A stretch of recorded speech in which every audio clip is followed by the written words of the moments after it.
आज हम आपको बताएंगे राम का जन्म। राम जी का जन्म कैसे हुआ था।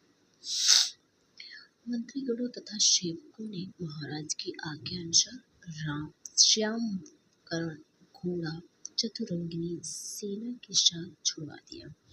महाराज दशरथ ने देश देशांतर के मनस्वी तपस्वी विद्वान ऋषि मुनियों तथा वेद विज्ञ प्रकांड पंडितों को यज्ञ संपन्न कराने के लिए बुलावा भेज दिया। निश्चित समय आने पर समस्त अभ्यागतों के साथ महाराज दशरथ अपने गुरु वशिष्ठ जी तथा अपने परम मित्र अंग, देश के अधिपति लोकपाद के जमाता श्रृंग ऋषि को लेकर यज्ञ मंडप में पधारे। इस प्रकार महान यज्ञ का विधिवत शुभारंभ किया गया। संपूर्ण वातावरण वेदों की ऋचाओं के उच्च स्वर में पाठ से गूंजने तथा समिधा की सुगंध से महकने लगा। समस्त पंडितों, ब्राह्मणों, ऋषियों आदि को यथोचित धन धान्य गौ आदि भेंट करके सादर विदा करने के साथ यज्ञ की समाप्ति हुई। राजा दशरथ ने यज्ञ के प्रसाद चरा को अपने महल में ले जाकर अपने तीनों रानियों में वितरित कर दिया। प्रसाद ग्रहण करने के परिणाम स्वरूप परम पिता परमात्मा की कृपा से तीनों रानियों ने गर्भ धारण किया।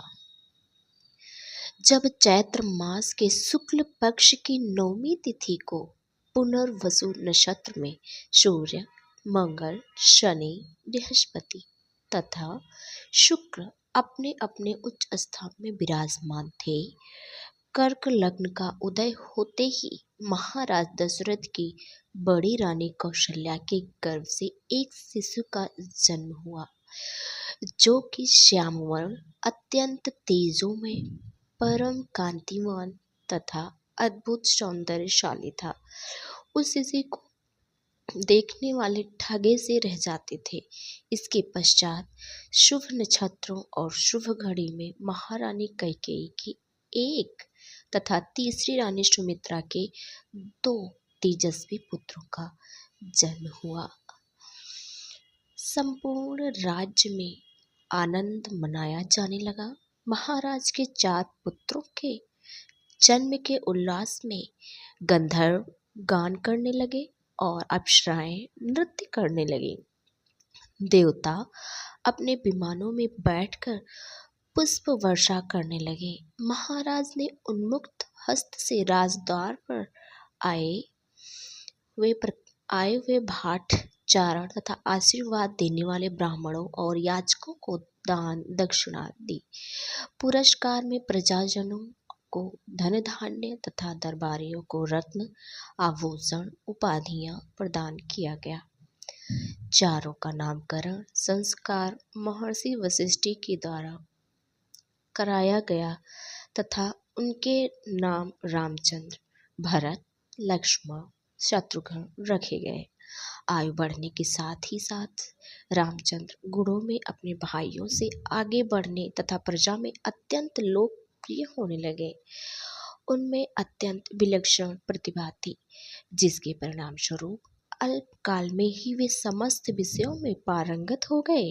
उन्हें सभी प्रकार के अस्त्र शस्त्रों को चलाने तथा हाथी घोड़ों एवं सभी प्रकार के वाहनों की सवारी में उन्हें असाधारण निपुणता प्राप्त हो गई। वे निरंतर माता पिता और गुरुजनों की सेवा में लगे रहते थे। उनका अनुसरण शेष 3 भाई भी करते थे। गुरुजनों के प्रति जितनी श्रद्धा भक्ति इन चारों भाइयों में थी, उतनी ही उनमें परस्पर प्रेम और सौहार्द भी था।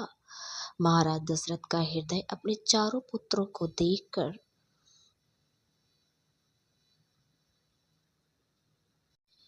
गर्व और आनंद से भर उठता था। आगे की कथा देखने के लिए हमारे चैनल को सब्सक्राइब जरूर करें। धन्यवाद।